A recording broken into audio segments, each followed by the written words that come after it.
à tous, aujourd'hui le podcast de 30 millions d'amis revient sur un acte marquant et choquant.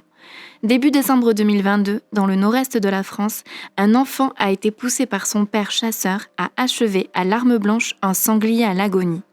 L'acte filmé par le père est cruel pour l'animal et traumatisant pour le garçon. Révélé par le naturaliste Pierre Rigaud, les images font froid dans le dos. L'enfant porte plusieurs coups de couteau à un sanglier agonisant, déchiqueté par une meute de chiens en furie. « Pique-le au cœur, allez, pique-le encore une fois, voilà, c'est bien », pense le père, qui immortalise le moment. Le pauvre animal hurle de douleur pendant plusieurs minutes avant de succomber. Cet acte, aussi choquant soit-il, est admis par la réglementation qui autorise les mineurs à pratiquer un acte de chasse. Les chasseurs peuvent ainsi être accompagnés de leurs enfants, lesquels peuvent eux-mêmes, quel que soit leur âge, achever un animal. Car n'est pas considéré comme un acte de chasse le fait d'achever un animal mortellement blessé ou aux abois, c'est-à-dire dans l'impossibilité de fuir. Un jeune de moins de 18 ans peut également manier un fusil pour chasser, dès 15 ans s'il est accompagné d'un adulte et dès 16 ans s'il est seul. Pour autant, dans le cas du sanglier mis à mort par l'enfant, l'acte pourrait être réprimé pénalement.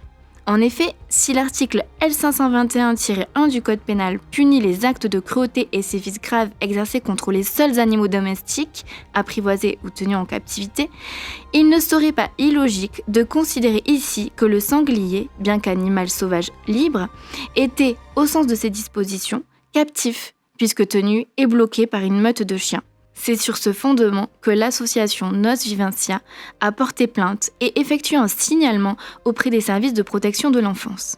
La procureure de Châlons en Champagne a ouvert une enquête de flagrance pour acte de cruauté contre un animal, pour provocation de mineur à la commission d'un délit et pour abandon moral de mineur. L'enquête a été confiée à la gendarmerie et les informations ont été transmises au juge des enfants au titre de l'assistance éducative. Une initiative inévitable, selon Philippe Jaffé, psychologue et membre du comité des droits de l'enfant de l'ONU. Instrumentaliser un enfant peut s'apparenter à une certaine maltraitance parentale. Alerter les services sociaux est important. Car s'il est cruel pour le sanglier, cet acte est aussi choquant pour l'enfant lui-même. Certains chasseurs ont d'ailleurs exprimé leur indignation sur les réseaux sociaux. Malheureusement, d'autres chasseurs ne semblent pas saisir le traumatisme potentiel pour le jeune garçon. Pourtant, le fait pour un enfant d'assister à un acte de violence contre un animal, a fortiori lorsqu'il en est lui-même l'acteur, est loin d'être anodin. Baisse d'empathie, moindre sensibilité, de nombreuses séquelles psychologiques sont à craindre chez un individu confronté dès son plus jeune âge à ce genre de barbarie. Un constat partagé par le docteur Philippe Jaffé. Exposer un enfant à des gestes d'une telle brutalité peut contaminer son psychisme. L'encourager à effectuer un acte sanguinaire, légal ou pas, est extrêmement dommageable pour son développement. Sans oublier les traumatismes psychiques que peuvent générer les accidents de chasse. En septembre 2020, un garçon de 12 ans a vu son demi-frère de 16 ans mourir devant lui après une mauvaise manipulation de son fusil. Et si les enfants sont spontanément empathiques envers les animaux, ceux exposés à la chasse risquent de s'habituer à ces violences, voire d'y prendre goût. Ainsi l'affirme le docteur Jean-Paul Richier, psychiatre. Une étude publiée en 2018 dans la revue Aggressive Behave montre que les sujets ayant commis des actes de maltraitance animale ont pour particularité d'avoir été exposés durant leur enfance à des tueries légales d'animaux, dont la chasse. Ils se caractérisent en outre par leur absence d'empathie affective envers les animaux. Les actes de violence peuvent également concerner des humains. Pour preuve, en cas d'exposition précoce, des études rapportent un risque de conduite de harcèlement envers les autres enfants. D'autres évoquent des risques de conduite transgressive ultérieure ou encore de commission de dommages au bien d'autrui.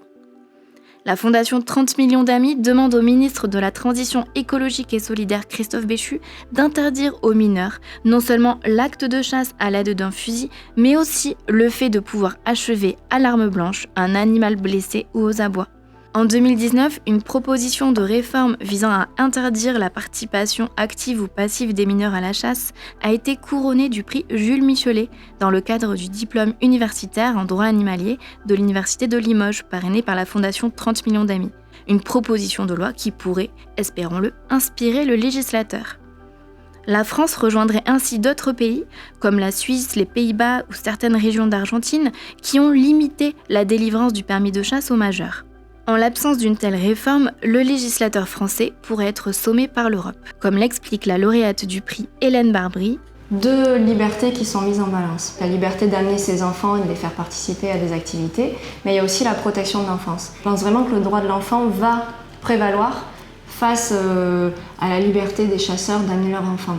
Donc en fait, je pense qu'au niveau de la France, ça risque de ne pas passer parce que le gouvernement actuel est quand même pro-chasse, mais où une mère s'opposerait à ce que son ex-mari amène son jeune enfant à la chasse, ce qui est le cas de nombreuses familles, elle pourrait faire un recours donc en France, mais si elle perd devant la justice en France, elle pourrait éventuellement faire un recours devant la Cour européenne. Et là, peut-être qu'on pourra avoir une avancée à ce niveau législatif-là.